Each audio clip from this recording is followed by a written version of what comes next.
hear me? Yes, sir. Ward was good. What's good with you, my guy? Everything wonderful, man. How you feeling? Freshman Feeling, from Oakland. I know, man. Feeling good. You know that flight back when you got that 2 hours difference and coming that 4 hour flight. So I didn't get back until like almost 1 a.m. last night. So I woke up, start work today, man, and yeah, locked in for the next one, bro. Gotta say, I appreciate you taking your time, man. I know you got a lot on your mind. You got a lot to focus on and get ready. But thank you again for taking your time, Nah, man. no, today's gonna be the last day, man. So we got ours in, man. I'm after this, I'm shutting down. I got rid of Twitter off my phone. I'm doing interviews today. I'm gonna take care of business, and then we 17, 18 days out. So but I appreciate you reaching out, bro. Nah, definitely. Listen, man. You the talk right now, Ward. Every day you in the algorithms. You know what I'm saying? You're talking about every day. Vert goes live talking about you 2-3 times a day. So you know what I mean? Yeah. It's an interesting time to be a Ward right now. Yes, sir. Yes, sir. I want to get into this weekend, man. Battle of the Bay, the return to grind time. How did you feel just being at that event? What was your feelings, man, just being a part of this historic event? Yeah. Nah, it was super dope. I did GTX when I battled Clean Paper, but it wasn't the feel. I mean, it was a cool West Coast feel at that event. But this event, like from the minute I walked in the door at day one, it had that, it had that kind of like, I didn't battle in grind time, but I watched it, and it just you started to see a lot of people that battled on grind time, and it had that community, Fresh Coast Bay Area feel. Everybody was super welcoming. Everybody was super cool. The crowd, you could tell they were reacting to, there was a lot of battles this weekend that were just joke battles. That were just like grind time type battles. You know what I mean? Like, it was very hard to kind of get into the feel of like an aggressive battle, because then it would just turn around and go to like so you're kind of like the energy in the venue was very different. You know what I mean? Like, but everybody was welcoming. Everybody was mad cool. It was like a big family event, and just to kind of be there, see Thesaurus and Hollow, to see Dumb and Sat versus DNA and Clips, to be able to perform as well in front of that crowd, and just rock out with people, man, it was a blessing.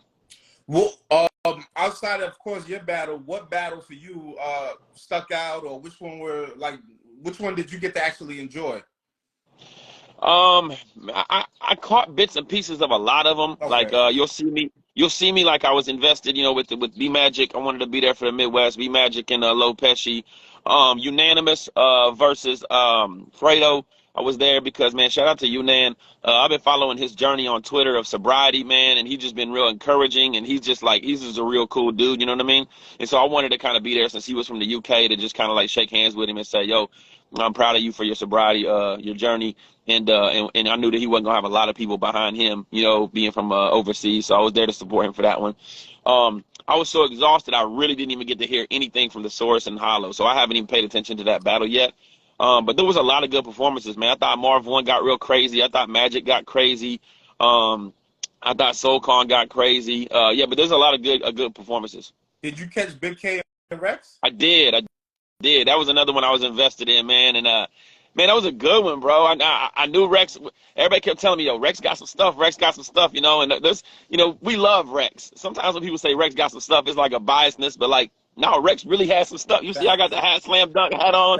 Like, when I first got there, me and Rex like linked up or whatever, and it was chopping it up. And so, but yeah, he got real crazy. I had it coming down to, I definitely had the first round being the one that was like what it comes down to, and I edged Big K. I just like how he ended that whole, like, you don't influence the youth, you're influenced by it. That ending to me, like, kind of squeaked him by with the win, you know what I mean? But I didn't think it was like a clear, 30 or no, nothing like that. Rex was in there cooking. What you think about the Eazy Dizaster battle? I mean, it's still a battle going on. They're still battling on Twitter as we speak today. But what you thought about the actual battle? I was tweeting during the battle because I was kind of in the back, and I was just like, yo, Eazy kind of talking right now. And then then Diz would be going, and then Diz would be doing some crazy stuff too. And I'm like, oh, Dizaster kind of getting busy right now too, It seemed like it was just, like I said, the energy all in day one, you're going back and forth with battles like ATM and O Solo, and then you got like I'm trying to think of who else is on day one, but you have battles, and then all of a sudden it's this like mad aggressive, like, you know, testosterone, like war between two guys that all they do is just yell at each other and stuff like that. Facts. Um, and so they both looked like they was definitely cooking. I did think, I don't know if it looked like Eazy choked at the end of his second round, or he like Yeah, he had said he cut it. cut it short. He said he cut it short. Yeah, so you know, that would kind of threw me. I was like, yo, did he just like jersey out of his round? You know what I mean? Like that's kind of wild or whatever. Um, but then like man, when he was talking to Diz, he had some great angles, some things I didn't expect from Eazy. Which at times I've kind of thought I could predict what Eazy was gonna do in battles, but he did some things I didn't expect. You know, when he was going at the whole you padding your stats battling these dudes from other countries, you know, like that angle or whatever was super fire to me. Mm. Yeah, and I was like, okay, Eazy, okay, you know, so yeah, but now it looked like it was a really good battle, but I ain't watched it all to be able to say I could pick a winner yet. No, definitely, definitely. Real quick, not to stay on this topic, but what do you think about the whole NDA talk and you know what I'm saying, potentially what you can't say in battle rap? And I don't even want to get into their specifics because it's like both sides. You don't know, exactly what anybody's really feeling, but just for the fact that NDAs or you know what I'm saying, you were a battle rapper, you've been in this. Is there things that you can say, you can't say, and what's the importance of having an NDA in a battle rap contract? Yeah, you know, I mean, I think most of all, like, I don't know the extent of what the NDA was that was sent to him or not, but you know, like, I do know every time I'm booked on Chrome 23, you know, Remy sends an NDA out, you know, and it's just a regular NDA that's like, yo, don't go out here, you know, releasing the information of the battle, or don't go out here telling people what you got paid, you know, Yep. like just a standard business NDA, you know, and I think that's just to protect the businesses and to protect, you know, the integrity of the money that they're putting into what they got. You know, they want their business to run smoothly or whatever. An individual battler NDA is kind of interesting. You know, usually like in cases where I've battled people, like in my actual contract for the battle, it'll say, you know, hey, such and such doesn't want this brought up in the battle. You know, don't mention this. You know, like I've had battles like that where it's like, hey, don't mention her kids, or don't mention his dad or something like that. You know, Okay.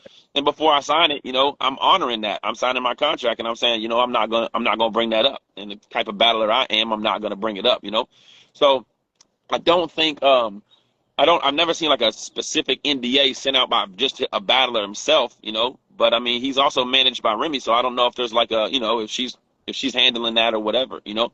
But I definitely know that Dizaster was not the one to try that out on. Like, you know, like that's kind of a wild thing. Like to me, if you send a Dizaster something and say don't do it, like He you gonna do basically it. send a Dizaster something to say do it, you know. And we know Dizaster's normally the one that says do it, you know. So it's like, Right, so right, right, do it. right. Yeah. So yeah, so that's kind of interesting. But I mean you got to realize, man, like everything in battle rap, whether it's an NDA, whether it's a contract says don't say this, don't say that, like you adding fuel to the fire if you're trying to like stay away from a topic, because this is battle rap. It's toxic, you know. It's people ain't gonna stick with that, you know. And one thing I've always remembered is like there is like a unspoken rule of things that you probably especially when you're dealing with certain people or certain opponents that you're just not going to touch on, like Goods, he has the daughter thing, or certain people just have certain particulars. Like it's like, you know what, I'll just stay away from that and be creative and think of other things to talk about.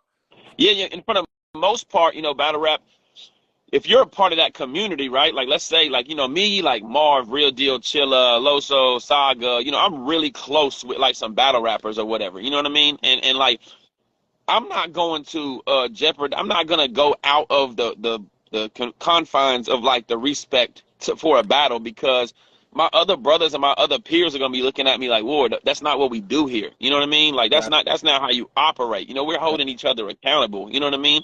And so I'm not ever gonna. And I also have the talent to where I don't think that I have to go that low. You know what I mean? To talk about somebody like that, to talk crazy about somebody like that.